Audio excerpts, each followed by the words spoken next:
tulad ng mga mapagpaibabaw. Hindi sila nag-aayos upang malaman ng mga tao na sila ay nag-aayuno. Sinasabi ko sa inyo, tinanggap na nila ang kanilang gantimpala. Kapag ikaw ay nag-aayuno, pag-ayos ka ng buhok at paghilamos upang huwag mapansin ng mga tao na nag-aayuno ka. Ang iyong ama na hindi mo nakikita upang malihim ang iyong paglilimos. At gagantihan ka ng iyong amang nakakita ng kabutihang ginawa mo ng lihim. At kapag nananalangin kayo, huwag kayong tumulat sa mga kapagpaimbabaw. Mahilig silang manalangin ng patayo upang makita ng mga tao.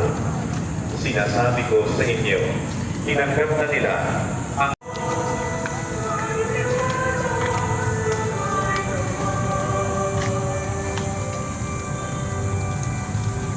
Buod ang pagpapala mo'y iyong ilaan. Sa mga anak mo may tapos na taglay. Kagilang madasin di man ang pagkalinga mo sa mga hinira na nangagtiwala sa iyong pagmamahal.